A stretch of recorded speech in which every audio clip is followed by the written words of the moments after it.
All right, guys, welcome back to the channel. My name is John Hernandez. I'm a consultant here at CashSwipe. I've been a part of Paul Alex's team for nearly 5 years now, helping people learn about creating additional passive income. So, you're currently watching Residual Income for Beginners, where we share real stories, experiences, and strategies for building residual income. Today, I'm excited to interview one of our clients, Mark, and he's going to share his journey, his experience, and some valuable insights that can help anyone looking to get started. So let's jump right into it. Mark, how are you doing today? Man, I am super pumped to be here. Like always, every time I get in front of the camera, I just get excited. So, just hopefully we can get all your other future clients pumped up, motivated up as well. No, 100%. So let's get into it. So let's introduce yourself. Tell everybody a little bit about yourself. Yeah. So, um, Mark Masakayan. People know me as Masa for short. But I've been in the law enforcement field for about 12 years now, doing that. I mean, I grew up in California all my life. Went off to other areas of the United States as a military brat. My dad was a Army Ranger, so it was really rad to grow up and have him as a father, and my mom as well.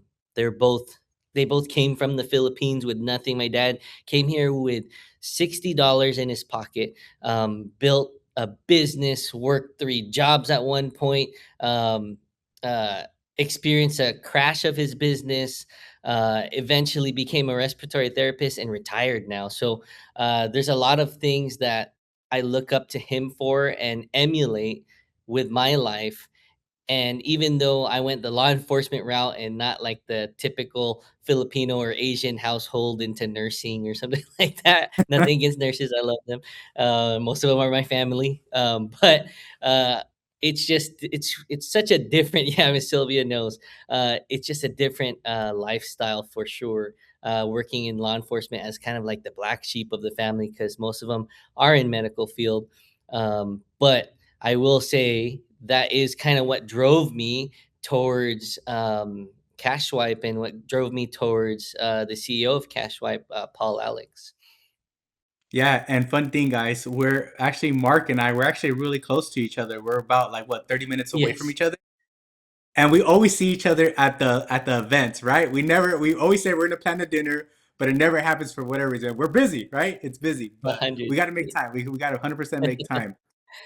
So and it's and then going back to what you say, Brandon Pham. If you guys talk to Brandon, he says the Mhm. same thing. He was supposed to be a dentist. That's what his mom does, and but he went the entrepreneur route. But okay, so you being in law enforcement, what made you starting to look for another stream of income? Law enforcement is a good paying job, just like most government jobs. I will say that, and especially if you're getting taxed a lot wherever you live, that's really the ultimate game plan is to not just make a lot of money, but to keep the money that you make, right? Hmm. And John, if you guys don't know already, is one of my mentors. He's taken time out of his day to just screen some of my calls and my interviews, and uh, it's that building that connection to me that because it's what's missing in a lot of government jobs. And it's kind of that clock in clock out, but I guess law enforcement is different in the sense that it can get personal. You see people on their worst days. It's never a good time usually when people call the cops, and so we show up and all of a sudden we have to somehow wave a magic wand and fix a failing divorce or a child that's not been raised properly and figure out how to put that cap on of being a counselor. And so, when it comes to the fulfillment, law enforcement is one of the best, in my opinion.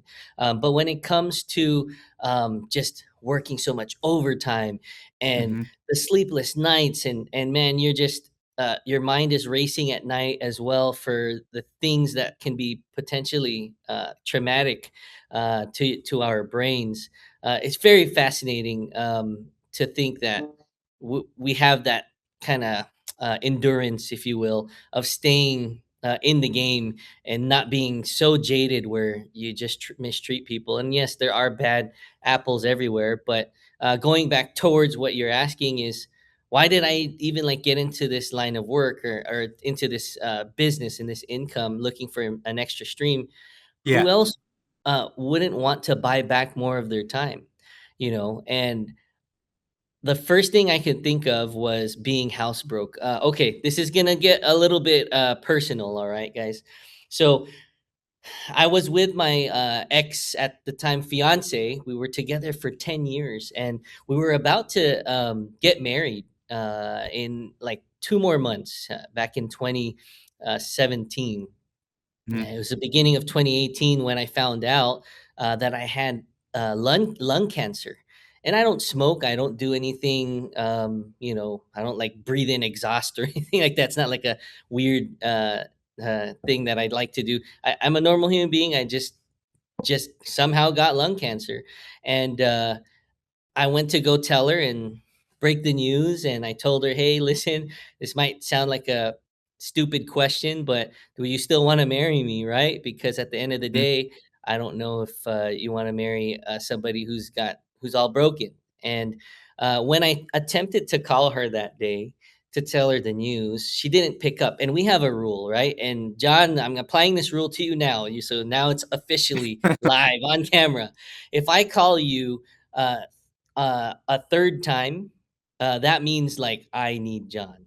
That Yeah. whoever I call, whoever it is, that means it's an absolute emergency. And so with her, about 50 something calls later, she finally picks up, and I don't know, maybe her phone was dead or asleep, but eventually we got down to the nitty gritty, and I find out that, gosh, she's been living with another guy, and just it was like shocking, right? Yeah. I couldn't believe it because my whole family took her in. I mean, together for 10 years, we had just bought a house together, actually, John, Wow. and that was probably what tipped me towards the scales of finding another stream of income, because I couldn't do it by myself, and I didn't want to get rid of the house. Pro tip for all the youngsters out there: if you guys buy a house together, just put it in one of your names, right? And then just worry about getting another house for the other person once you guys have enough money. Start off with CashSwipe, get some extra for the down payment, and then boom, there you go. You'll have a house for them and a house for you, and it doesn't get nasty. It got nasty just for a tad bit with me and my ex, but Mhm. eventually she did concede, and she said, "Yeah, you know what? You've been paying all the monthly payments. You've been paying all the bills. We weren't living together at the time. We were waiting till we got married." But yeah, it was just an interesting moment, and so that having the entire mortgage and everything on my own, um, you know, all the expenses laid solely on me when we had planned for a dual income, uh, Mhm. I need to figure something out, and I was housebroke, John. And for some of you guys that don't know what housebroke means, it's literally your paycheck goes to your mortgage, and then maybe you'll have enough for food or whatnot. And man, I was planning my refund checks, which thankfully I was getting pretty decent amount, like maybe $5,000, $8,000. Mhm. Uh, those refund checks were going straight for the last 3 months of my mortgage because I couldn't afford. So I couldn't Wow. afford the house. I couldn't afford everything, but thankfully I was able to retain the house through this business, especially this business that I've learned through you guys, and I've really babied and really poured into now pays for my mortgage, so it's insane that you're from house broke, and then all of a sudden the business covers your mortgage, and all it took was a little bit of guts Mhm. and a lot of dedication and consistency, and gosh, it ended up helping me with the stream of income, an extra stream of income. And I'll add this lastly, because I know this questionnaire can be a little long, is that I wanted to find the most passive income. And at the end of the day, we all know that real estate is the final like stop, right? We want ownership at the end of the day, Mhm. of like physical assets at the end of the day, right? So I tried getting into the real estate space. We learned how to wholesale a home. We try to figure out a fix and flip, but that kind of flipped the other way. Ultimately, I just didn't have the proper things in place yet. God hadn't apportioned those things in place for me just yet. But what I did do on the side was this. In fact, it was between CashSwipe and becoming an Amazon affiliate influencer, because I started doing reviews and I saw that, hey, you make a video and then all of a sudden money comes in when people watch your review and then you make Hmm. money. But gosh, that was extremely difficult as I was going through it. And then I eventually invested in the one thing, which was CashSwipe. Um, and that is what I saw became a truly passive income. Like there's nothing more passive than this, guys. Even if you bought a vending machine, you still have to go fill it with items Hmm. in the vending machine. There was a rad idea of putting a vending machine in like near local clubs or anything like that where it's flats for women. And I was like, man, that's rad. But who's gonna fill up those vending machines for me? Who's gonna fill up the cash and the change and all that stuff? Um, but with payment processing, man, there's really nothing. And then the risk involved. You know, if you own real estate, if a renter floods the home and then slips and trips and falls, and now you got all this extra thing, you got, yeah, there's so much more involved and tied into other businesses. Whereas with merchant processing, gosh, man, it's completely, almost, I would say, practically risk-free, when it comes to this line of work, when it comes to this business. Lawsuits don't, really happen in this, you know? Yeah. Yeah, man, you had a lot going on. You had, and I'm glad everything okay. Like, with as far as the Oh, cancer. yeah, it's gone. Yeah, thank by Okay, God's grace, you leave everybody yeah. hanging. Like, what's going on? Hey, John, so check it out. All right, that's good. I got a second opinion. I got 2 doctors to check me out, and yeah, they said that I had, multiple masses in my right mid lobe of my lung, one the size of the jelly bean, right? And I was like, "Doc, like, is your machine dirty or something? Like, what's going on here?" Yeah. And, at the end of the day, they're like, "No, man, we gotta start prepping you for chemo and all that," and thankfully, I didn't have to, although I could lose some weight, but yeah. Man, but that's wow. So cancer, you fought cancer, and then Yeah. you end up in the relationship. You bought a house, and you're just like, what's like? How am I going to do this? You already had everything planned out. And there's a saying that my wife always tells me. She's like, "We'll figure it out." And that's exactly what you did. You started looking for something different. Like you said, people look into Amazon, people look into marketing as far as the doing those reviews. Because I looked at Amazon as well, and don't get me started. Paul and I invested into the same company, and it didn't go end so well. Let's just say that. And real estate, it is a good investment. It is, but it's more of a long-term investment. It's not like an Yes. active cash flow. And to give you guys a little bit of like my Yes. experience with it as well. I did Airbnb because we like to diversify our income. And Yes. with Airbnb, bought the house, super excited. I was like, yeah, I got the house. I posted. I was like, yeah, I'm so excited. But then you're like, okay, we got to furnish it. I'm just like scratching my head, like, oh man, I just put all this money down. You put 20% down on a freaking $500,000 house.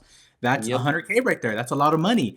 And I'm just like, oh man, we got to furnish the house. And we furnished the house luckily for 10K on a budget on, Facebook Market. I was out there Yes. hustling, but we made it happen. But again, it's there's more to it than just buying the house and renting it out, because you also got to find out, you can make sure you got a good interest rate, because if your interest rate's not great, you have a high mortgage, now you got to rent it out and trying to make some profit. And you could, again, putting $100,000 down, you rent it out, I'm gonna use easy numbers. You say your mortgage is 2 grand, and then you rent it out for $200. You're only making $200 off $100,000 purchase you just made. So again, it's And good long term parking your right. money, but if you're looking for cash Yep. as act flow, that's where the credit card processing comes in, because it's every single month. Every single month you're getting that Right. residual income. So, but I'm glad you're okay. I'm glad everything worked out. But as far as looking into this when you first started, because you said you were looking at two different things. Like, what were your doubts and concerns on both? Because you told me about the Yes. reviewing, and then you told me, and possibly what, like, did you have any doubts with CashSwipe or the credit card business? Yeah. So, okay, the investment that I made with CashSwipe was probably the most concerning, right? It was Hmm. in the 5 digits, right? And it's not, I mean, remember, I was housebroke, I was very, like, I was pretty much like this underwater, right? Just taking breaths every time I could, um, and I said, "Look, if there's anywhere I can go at this point, it's got to be up, Mhm. right? And the biggest doubt that I had, the biggest thing that I had that squashed that doubt is I had to have some guts. Mhm. If people in America can make it, and this is one of the best nations in the world, that like it's truly the land of opportunity. You can't go anywhere else and start a business like this. You can't. There's so many other variables. I mean, people fight for that blue little booklet called a U.S. passport, just to come to America and or to get a visa to work here, just to come here. And here I am, and I'm scratching my head. I said, I've misplaced my value, right? My value actually belongs to what I already have in front of me. Mhm. We're looking for the neighbor's pool, the neighbor's yard, and all of those things when we have a 10-acre plot of land in front of us where we can build. And yeah, it's going to suck and it's going to be tiring and you're going to have to build, but guess what? Once you do that, they're going to be looking at your plot of land that's now a mansion that's got the pool and all the things and the parties, and they're going to come to you. And it's not about being rich or being materialistic. It's essentially being that beacon to show other people that hey, this is possible, right? And that this can grow. So the biggest doubt that I had at first was the big money, but then the biggest doubt that I had in myself was that I didn't have any guts. Like, am I a man or what? Am I going to step up and own what's happened to me? Am I going to play the cards that I was dealt? Or am I just gonna whimper in the corner and continue to slave away, 12-hour shifts, 16-hour shifts every day of the week, only to get taxed up the brain? And so at the end of the day, man, probably the biggest doubts and worries that I had was that I would come into this with not enough guts. And um, I guess to kind of push this interview even further is I did. I didn't have enough guts. It took me 4 months, John. So, I'll backtrack just a little bit. It took me 2 weeks, or about a week and a half, to knock out the entire program. I'm talking start to finish, right? Shout out to Lisa Dezolt. She was the one who kind of walked me through everything, and Brandon Pham, who was actually the one who signed me up. But shout outs to them. They pumped me up. I learned the things, I learned the rebuttals, and I'm not afraid to talk to people. I talk to people every single day of my life. And I was able to knock that out. But 4 months after that was when I got my first account. You don't wanna know how, like, angry I was. I didn't know if I was angry at myself because I didn't think I had the guts to start this business. I threw in the money on a credit card, complete like, with full interest and anything. I mean, I wasn't even smart enough to find all the credit cards and compile them for the 0% interest for so many months, but, I was still able to, I had some guidance from Brandon, and I was still able to figure it out, but at the end of the day, I really had limiting beliefs. And I didn't know what that was at first until I actually experienced it. And it was that 4-month mark when Mhm. I said, I really need to drop everything and I need to focus on the business and focus on getting leads, focus on marketing, focus on going business to business, getting the reps in, talking to people, and learning what needs to be said and how to approach them and when it's time to strike when the iron's hot, for example. And so those moments in the beginning of the business were the big doubt moments. The Amazon affiliate, that kind of just fell by the wayside, but and I still haven't really pushed myself into that because I found success with a really good cash flow in this business. Yeah, so I think not having guts, and I feel like that's something that maybe a lot of the people who are watching this right now, Mhm.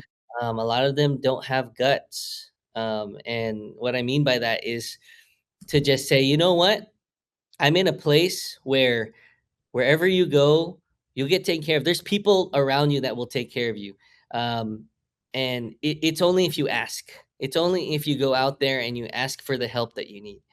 And Americans, we have this spirit of helping people, and I think that that's so undervalued in this country. and we have to continue doing that. And that's why I started this business along with my own mentorship, John. And we maybe can get into that later.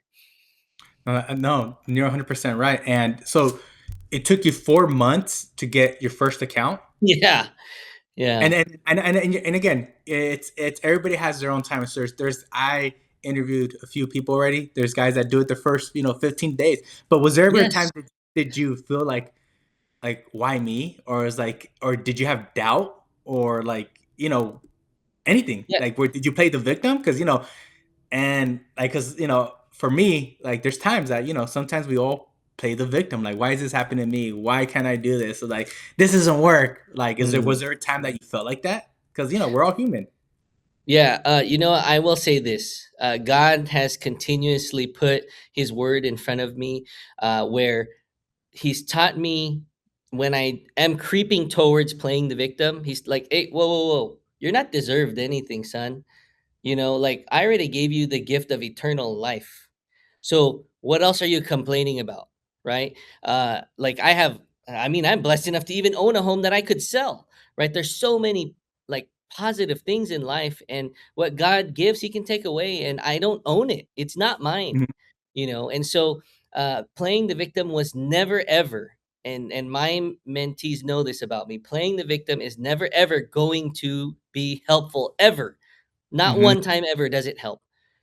Even if you are the victim, like even if you actually legitimately were hurt or were legitimately mistreated, it to suck yourself into the victim mentality will just continue to spiral down, and you'll mhm, never get out of it unless you stop, right? And so when I was down that 5 digits, in credit card debt, I was like, oh gosh, how am I going to pay for this? I guess I'm just going to work overtime and I'll figure it out again. I'll figure out something else out, you know but thankfully, it was my brother who said, hey dude, let's just try it one more time. Let's talk to this business owner. They're a little bit more on the edge now that we've already kind of softened them up a little. Let's see. And he pushed me, and it worked. And that first paycheck of it was like almost $200. mhm, I was all like, "Man, this is the best $200 ever." Right? Because there's nothing more beautiful about being a business owner. The hard mhm, work that you put in, the sleepless nights, the hours, everything that you put in to your 9 to 5, to whatever job it is that you're employed with by, or whatever organization, right? Guess who gets part, if not all, of the hard work and the benefit of what you've done for the organization? You don't get all of it. And maybe you don't get any of it. Maybe you don't even get the recognition for it. And so the other organizations will reap that benefit because of your hard work and of your good labor, right? And I'm not yeah, saying be a bad worker. God commands us in His Word to always be a good worker and be a good worker for the people who are above us. But why not be the guy who or the gal who's a business owner? And even if it's $200 that you made that month, man, that $200 was all the hard work I put in. It went straight back to me so I can use it to be a blessing to others, right? So that's kind of the mentality that I always shift towards, especially when I start thinking, "Oh, woe is me." Because man, John, you're right. I am human, and man, the moment I found out that my ex cheated on me, and then I had lung cancer, and then I was gonna be broke, yeah, man, it was very easy to sink into that feeling of, well, I guess I'm just who cares now. And I did fall into a depression, absolutely, very very deep depression, but I will say what got me out of it is to realize that I'm owed nothing, right? I don't own anything. So why am I crying about it, right? I can just continue to ask God for guidance to bless me with the things that He can give me so that I can, again, in turn, pay it forward, right? So that's kind of where I fell there. I don't know if I answered your question or not. no, you Definitely.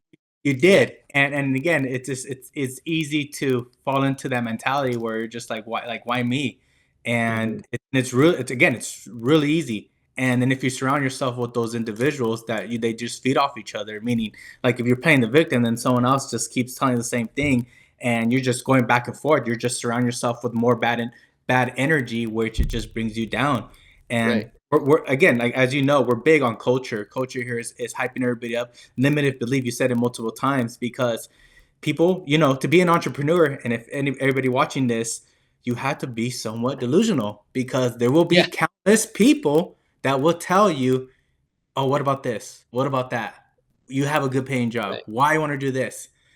And this is just it's just limited belief, and right, those are the type of people that are going to be holding you back. So right, when you surround yourself with that, those individuals that are looking to want to see you win, that want to see you grow, and want to push you to do more than what you're capable of, it's great. It makes you, it brings you to that next level. So right. everything you said, I love it. It's great. Um, Hey, but yeah, John, yeah. can I add Go one ahead. quick thing? When you said why me, that triggers me so much. You know why? In a good way. Hmm. Because people ask why me with a connotation of like everything's bad. But you flip that on its head and you ask the same question, why me? You ask God, like, why me? Why did you give me salvation? Why did you give me the blessings that I have right now, like another breath? Why did Hmm. you wake me up today, God? Like, would you trade your final breath for $1 million? No. No, nobody would trade Mm-mm. their final breath for a million, a billion, doesn't matter, right? So when we wake up every morning and we take that first deep of breath, why don't we treat it like $1 million? Why don't we treat it like $1 billion? Hmm. And so we should be asking ourselves, God, why me? Why did you bless me with another breath? Why? Somebody out there, and I've been to many places where people have died, right? Obviously, in my line of work, and I ask, why them and why not me? Why should I have been dead? Why? I mean, I've come across deadly encounters multiple times. Why did my cop friend get killed and not me? And so you think about it in that positive sense. Gosh, that mentality alone will drive you to become super successful if you want to become an entrepreneur. 100%. No, I couldn't agree more. And as far as, so just to go back to what you said earlier, you said shout out to Lisa. You also said shout out to Yes. Brandon for helping you. Yes. So what was the support like with us? Like what was the support like? Is there any time that you felt like you were lost? And it's okay if you did because that's what we're here for. But what was that like for you? All right. So is this where you're gonna slide the $50 bill so I can say nice things? No, Yeah, I'm yeah. just No, keep it kidding. real. Keep it, I'm kidding. I'm keep kidding. it I'm kidding. 100% real. No, no, no. I will say this. I don't think I've met a group of people outside of like my church family, right? Uh, and granted, there are like a gajillion of you guys that are Christians or at least religious in some aspect, right? But I haven't met a group of people where I felt at home like this, Hmm. right? I'm telling you guys, John took time out of his busy schedule, and he's a very busy person, okay? Uh, to come talk to me and walk me through how to interview people and how and he listened to my calls. And I asked John, I said, hey, how much should I pay you for your time? I know that you're a businessman yourself, and all of these rad things that you got to do for me is almost invaluable, right? And I'm able to use that over and over again. It's helping me grow my business. What can I offer you? Uh, and he doesn't ask for anything. He just wants to see the success of others because he's gained the success for himself. And I'm the same way. And that's that mentality of pushing people forward and watching people succeed, even if they surpass you, is just that's fulfilling. That's truly fulfilling. The whole process with CashSwipe, from the onboarding process to I was never forced. It took him 3 tries. And on his third time's a charm. I finally that was the moment in my life when I said, "Okay, dude, you're right. I'm definitely at the bottom of the barrel, and I just need to have some guts." And I did it, and I went for it. But 100%, from that to now getting into like that inner circle group and upgrading to gain more knowledge and gosh, man, I would pay the same amount of money all over again, another 5 digits worth of money that I've easily made back over, multiple over, right? I'm not gonna say the numbers because I don't want people to think that I'm like a gajillionaire. The next thing you know, I'm gonna have uncles and aunties and second removed cousins coming after me. But I will say I've made that money back. You know, And at first you're thinking, man, you're getting towards like closer towards the mid five digits of investment to be trained and to sit around the table of people who are clearly in their seven digits. That's invaluable. I realized that I've been able to make my money completely back. Even at you know, I was all like, let me at least just break even, and I've made more, way more.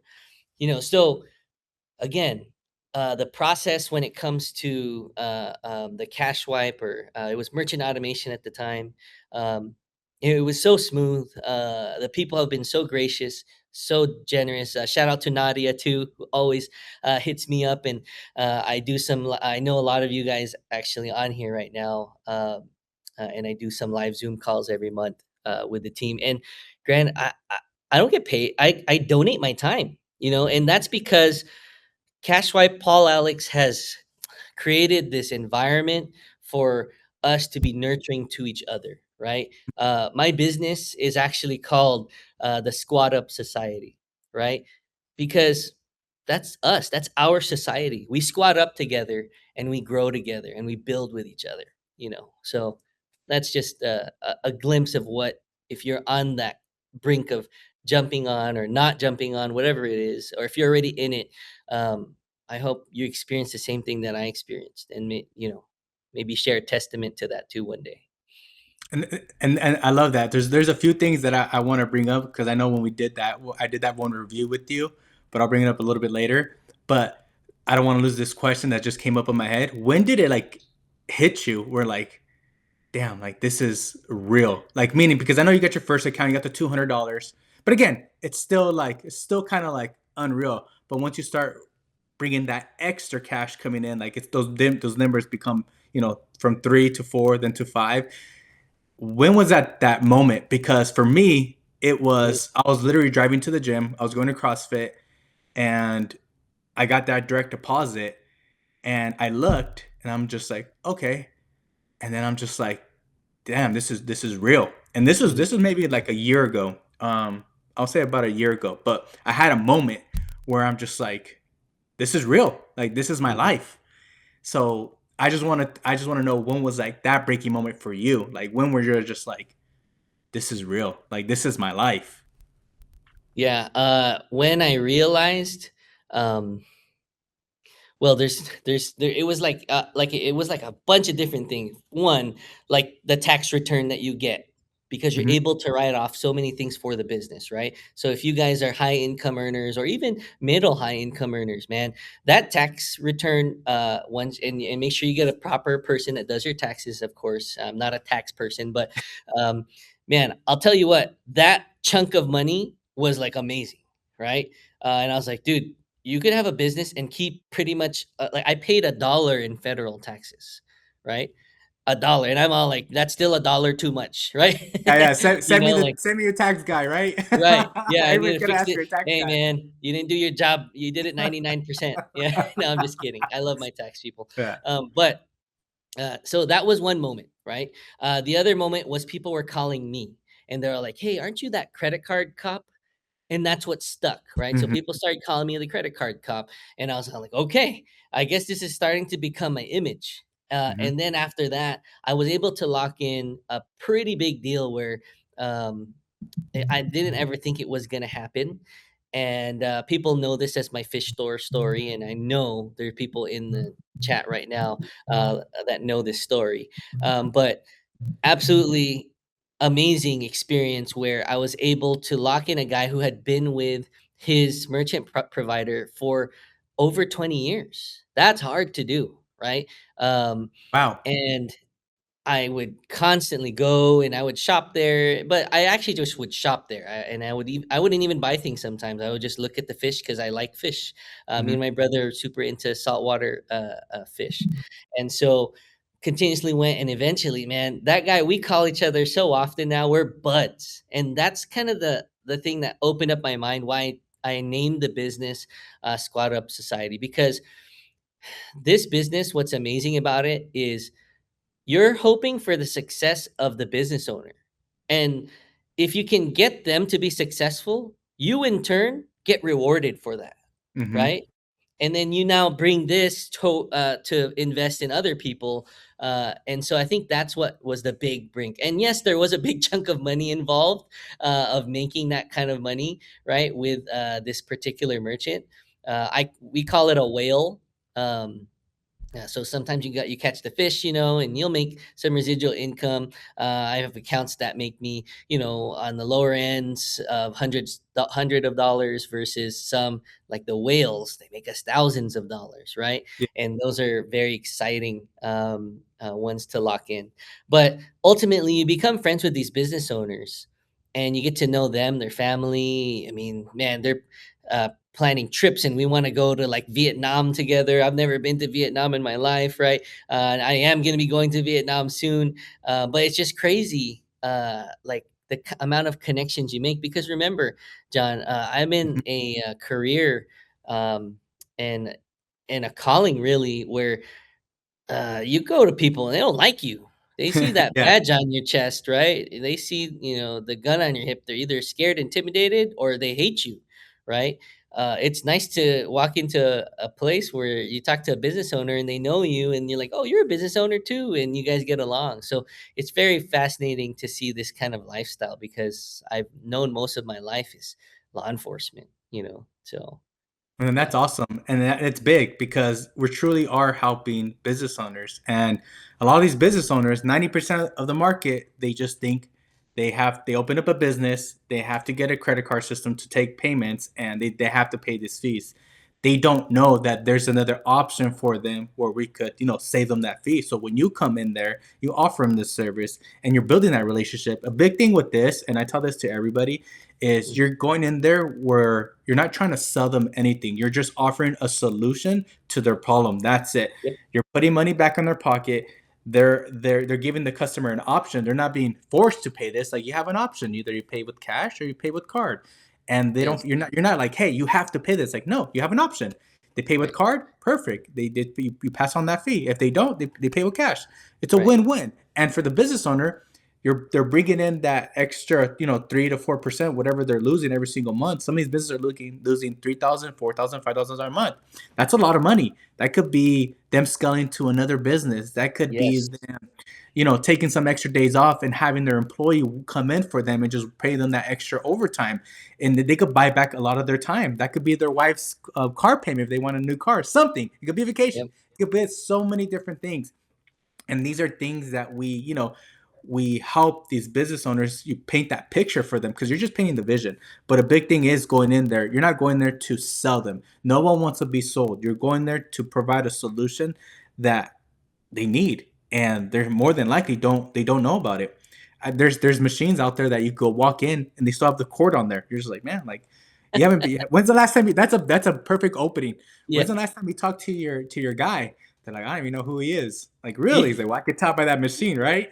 yes, yeah, Yeah, but it's a great opportunity for business for entrepreneurs that are looking to make some additional income, right, and help people at the same time. It's not and it's not Go ahead. no, I was just gonna say, sorry, I didn't mean to interrupt. You're good. You're A good. lot of times, yeah, I teach my mentees, man. Look, I get it. You don't want to charge your customers, but you have loyal customers that you really want, and maybe this is getting into the nitty gritty of the business, right? But I think That's this is good. That's okay. important. Yeah. Uh, I don't know if people even know that you can say your favorite client comes through. This is what you would tell the business owner. Your favorite client comes through, and you're like, dude, you are one of my most loyal people. You buy so much from me. I will waive that fee and take on that fee just for this transaction. And you can bypass that on the machine. And that's what people think is like, oh, well, it's just 100% only to the customer, Mhm. 100% only to the business owner. You can even split it 50-50 down the middle of that fee, and they're still saving money, right? Really, what you said is key, is showing them how to scale their business, right? Mhm. And once they've built enough trust with you and you've built enough trust with them, vice versa, because trust goes both ways. I don't part. There are business owners that I've turned down, and you're like, whoa, hold on a second, Mark. You turn down business owners, you turn down clients, right? I'm like, yes, absolutely, because I know they're not going to be a good partner, right? I know that if I was just to put my machine in there, man, maybe in the next 5 months or so, like everything's gone. They've gone bankrupt or anything, right? So I'll offer them a solution, and I'll see how open minded they are of growing their business and seeing where their intentions are. And then we become business partners. These are people that I want to be able to take my kids one day out and we go camping together. It's not that we're just trying to stick our machine there and just leech off of their money making machine, their Hmm. business. That's not what this is about. This is about helping the man, helping the people, right? I always hurt when I see small business owners, because my dad was a small business owner, and he was choked out by all his competitors, and they did some dirty things, including things with the law. And I mean, I grew up working at, probably was too young to be employed technically, but building hospital beds and wheelchairs, and we would deliver diapers and tuckables to um, hospitals all throughout Orange County, LA, Inland Empire area, and so uh, I just feel for the small business owner, and I want the right ones to continue to succeed. Yeah, sorry, just No, no, sidetrack. that's good. That's good. People need Yeah, to know. This is where people need to understand. Like you turn down some business. Some people might not be a good fit for you, and if you can, give me an example. Give me one of the guys that you turned down and the yeah. why behind it. Yeah, so this guy, and I won't say his name, but essentially he did like tire shop. He was a tire shop. He did miscellaneous like vehicle repairs. But I would see how he would treat his customers, Mm, and I would see that he would either like overcharge them for things I know shouldn't have been charged that much, right? And there were also times where he would be late, and he just his whole place was a mess. But the big thing for me was when I noticed that he overcharged his customers, and I said, "That's not something I want to be a part of." I don't want to help, because my goal, again, remember, is I'm it's what's that? I want a symbiotic relationship for all the mhm. nerds there, right? I want to be the sea anemone that attaches to the crab to give him protection because it stings fish, right? And the crab is safe. And then the crab brings in food, and then the sea anemone can eat the food, right? So I don't want to be a leech and just leech off people. And if that's the kind of mentality that you have, you're gonna turn those people down. I don't want to be part of his scam and scheme of overcharging people for vehicle repairs or new tires. I'm good, dude. You can have, even if it gave me good money, you can have that. That's blood money for me. I'm just curious. What did he say when you said, you know what? What'd you tell him? Yeah. How'd you even say like, hey, this is not a Sure. good fit? Like, did you keep it simple? Like, what? Yeah. Yeah, I said, "Hey, man, apparently you didn't get your, because you have to get a voided check, right?" Mhm. And I even like went as far as to get on his phone. He gave me his phone and like called Chase Bank for him. But it was around that phone call, waiting for the customer representative to see if I could just like have an email check emailed to him, right? And then Yeah. he could print it out, void it out. Um, it was around that time when that happened, and I heard him overcharge this lady for a transmission job, as well as a tire repair, and it was like crazy high, tens of thousands. And I was all like, "There's no way, dude. This is a Honda Civic. Like, Yeah. you can get a brand new Honda Civic for $10,000, you know." And so, uh, just to me, and then he just kept egging that person on, like, "Yeah, you're gonna need this. You're gonna need." And then at that point, I said, "Hey, man, look, they didn't answer, and look, man, if you don't want this, that's okay with me. It might not be a good fit right now. Maybe check in another time." And I won't, I never really burn bridges completely. I Hmm. have to think to myself, if he wants to change and maybe he sees his ways, and if he asks me and I confront him about his business and talk about that specific incident, who knows, he might change, and then I may have created or been part of the creation of an amazing business owner who's changed their life around, right? I wouldn't say, rehabilitation's huge for me too, so yeah, but that's kinda how it ended, and then after that, it was just kinda we both ghosted each other, so I was like, "Okay." Yeah, yeah, Well, it's good. At the end of the day, we surround ourselves with people that we want to be surrounded with because that's how you yes. go. So you don't want to be a part of that, and that no, that's good, man. That's good that you've seen that, and you're just like, man. do I really want to be part of this? I only know what he's doing. So again, everybody to their own. That's his business. Again, to his own. Yes, But absolutely. all right. So what's next? What's your next big goal with this business? Oh man. uh, so what I want to do is get my next whale. I know that this is maybe a little bit more of a short term goal, right?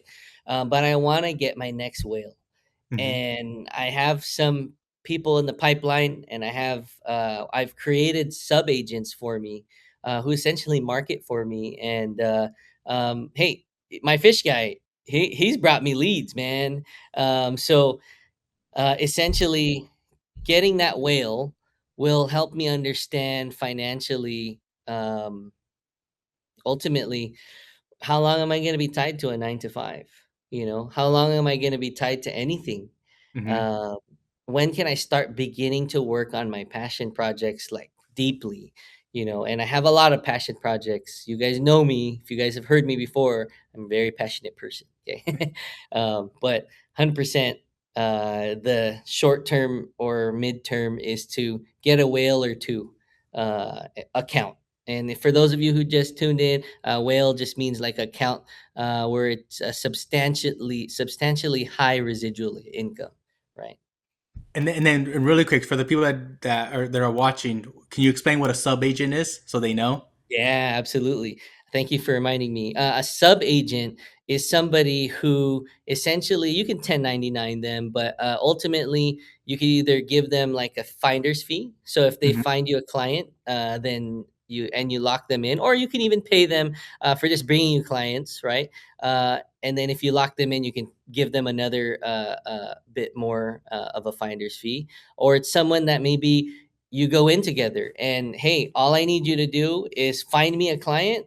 We sit down. You can even sit down, learn the business with me, right? And then we split it down the middle, or we split it a certain way. Maybe I invest in all of the equipment, and therefore get a little bit of a higher percentage, right?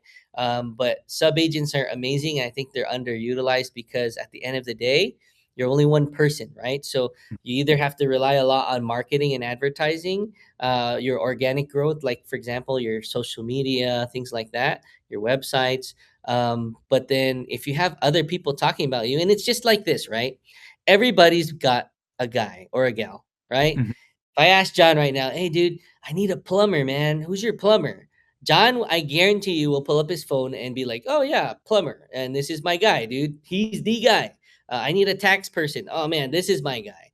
Right. And so eventually, the more and more you put yourself out there to your friends and family and even just acquaintances, and then you give them a little taste of that finder's fee, especially, man, dude, you're going to be that guy or gal. They're going to Hmm. say, you're a business owner and I just overheard you said you needed a credit card machine or a new one, or they might even open the conversations and start marketing for you business to business in person, right? So all of those together, I would say is super important to utilize for a sub agent. Yeah. Yeah, and that's great because we do get that question. It's like, well, how can I teach people how to do this? Like, yeah, you're absolutely correct. This is your business. You could expand however you want, and once you get that experience, you could teach them, the basics on how they could bring you extra accounts. We also do the done for you ads as well, where we could bring in other Yes. clients as well. But just so the people that are watching this, you could help, you could teach people how to do this yourself, and you give them a little piece of your pie, or however you want to break it down. So that's great. Um, I know we're getting really close to the end, but any words of encouragement for someone watching this right now Yeah, before we end it? absolutely, guys. Look, hmm, do you have the guts? That's all I'll say. Uh, if you're complaining at work every day, right? You're complaining, man, the barista made my coffee and it's not sweet enough, or the traffic is terrible on the 91, right? Or whatever it is, whatever complaint, or so and so shouldn't have got that promotion, or so and so shouldn't have gotten that new assignment, right? Whatever kind of complaint you have, right? You're complaining, right? But you're not like, okay, look, if you're gonna complain, at least complain about the good things, about the right things, right? Like, man, why am I not getting my butt in the gym? right? Why am I not getting on Chat GPT or Claude? I'm a big Claude person, right? Why am I not getting on Claude and learning about AI and how it can boost my system so that I can have a way to integrate more and more into marketing or advertising? Why am I not complaining about the right things? We like to complain and be miserable about the smallest, stupidest things, right?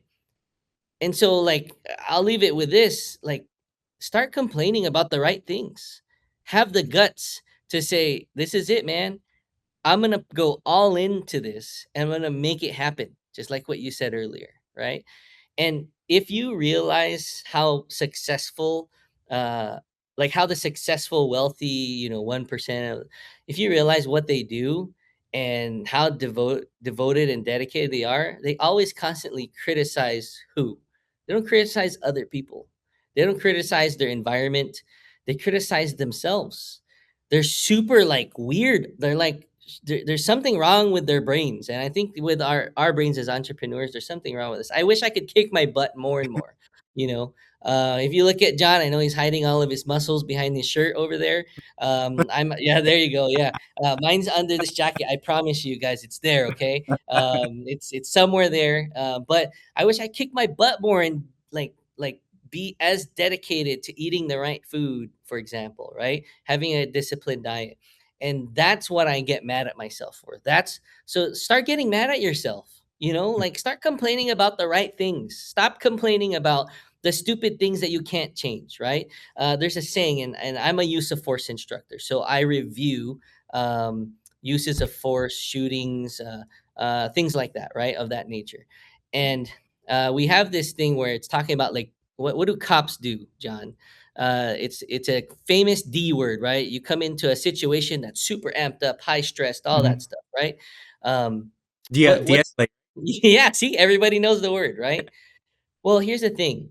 I can't de-escalate somebody. Look, I'll put it this way. Uh, if Let's say you have kids, I don't want to put it out there, right? But say your kids, right? Um, if I was to do harm to your kids, would there be anything in this world, if I was to do the ultimate harm to your kids, would there be anyone in this world that could stop you from coming after me and doing the ultimate harm to me? Nobody, right? Because I can't de-escalate somebody. I have no control of changing you, right?